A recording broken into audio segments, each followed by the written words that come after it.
भगवान हंस पड़े और भगवान कहते हैं बुआ जी विपत्ति से तेरा पेट नहीं भरा क्या? जितनी विपत्ति झेली वो कम है क्या? तब कुंती ने कहा प्रभु विपत्ति में ही तो तुम याद आते हो। जब लोगों ने सुख सुविधा मिल तब को कल भगवान जी ने याद। अभी हमारे देवता जी भी कह रहे थे जब विपदा होनी तब होने लगा मेघम। हाँ, जब तुम सुखी तब कोई सिर पल न फोन कोई देवता याद न करना।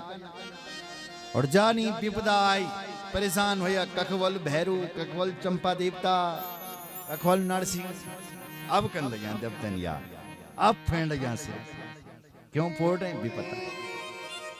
इसलिए कह रहे हैं कि मुझे सुख नहीं चाहिए मुझे विपदा याद दे दो प्रभु। क्यों बोले विपत्ति में तुम याद आते हो। कुंती कह रही उस सुख का क्या करना। विपदो नेव विपदा संपदो नेव संपदा विपद नारायण विस्मृति संपन्न नारायण स्मृति। अरे सबसे बड़ी विपदा तो वो है कि तुमने भगवान को भूल लिया है।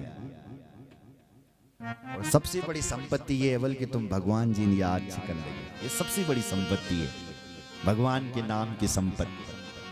और ये ऐसी संपत्ति है महाराज इस लोक में भी काम आती है और परलोक में भी काम आती है। अगर तुम भगवान को न ले लेना तुम निरोग रणु बलकन रणु निरोग कोई रोग नहीं होगा। तुम भगवान को न ले लेना तो तुम्हारे काम पहले बन जाएंगे। तुम सोचेंगे बाद में पहले तुम्हारे काम बन जाएंगे। ये कम संपदा है क्या? और जब तुम मरोगे तो भी तुम्हारे लिए स्वर्ग के दरवाजे खुले रहेंगे। इसलिए ये संपत्ति भगवान के नाम की संपत्ति ऐसी है जो यहाँ भी काम आती है और परलोक में। देखो भाई तुम्हारी जो संपत्ति है यहाँ की जो बैंक पर तुम्हारा पैसा रखो वो केवल यहीं तक चलेगा। वो कहीं और काम नहीं आएगा। वो बैंक बैलेंस जब तुम मरोगे हम लोग जब मरेंगे यहीं छूट जाएगा। लेकिन ये जो भगवान के नाम का जो बैलेंस है ये तो उस लोक में भी काम आता है। हर जगह काम आता है। सकल लोक जग पावनी गंगा हर जगह काम आता है। इसलिए एक भक्त कहते हैं नैनी जनु सुख न चैन बल जिस सुख में हम भगवान को न भूली जाना तनु सुख न चैन में।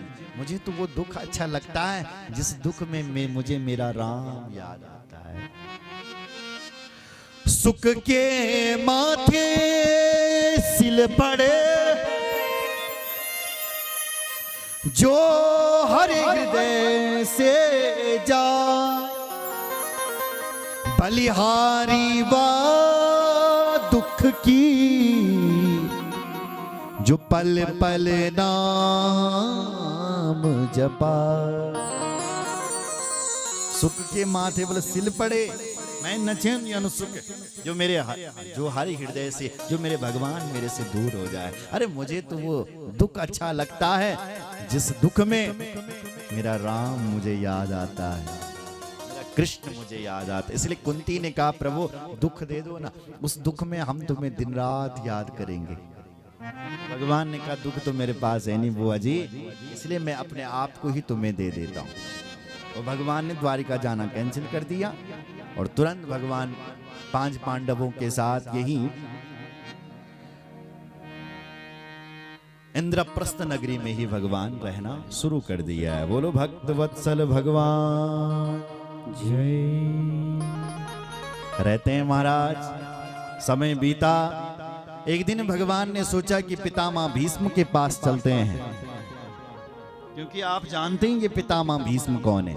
बोलो जय श्री राम जोर से बोलो। जो पितामह भीष्म है ये अष्टवसुओं में एक वसु है। इन्होंने वशिष्ठ जी की गाय चुरा ली थी जिस गाय का नाम था नंदिनी। गाय कहां से आई? गाय समुद्र से आई। समुद्र से 5 गाय निकली है और पहली गाय का नाम नंदिनी था जो वशिष्ठ जी को दी गई। वशिष्ठ की गाय द्यो नाम के वसु ने चुराई थी इसलिए द्यो नाम का वसु ही शांतनु का पुत्र बना। महाराज शांतनु का पुत्र ये पितामह भीष्म बन करके आए। द्यो नाम के वसु गंगा जी से अपराध हो गया था इसलिए गंगा जी भी धरती पर स्त्री बन करके आए। देवी भागवत में इसकी कथा लिखी हुई है। इसलिए जो ये पितामह भीष्म ये कोई साधारण नहीं है, ये द्यो नाम के वसु जी है। सुन रहे हो? ये जो 5 पांडव हैं ये भी कोई साधारण नहीं है। जो धर्मराज युधिष्ठिर जी महाराज हैं वो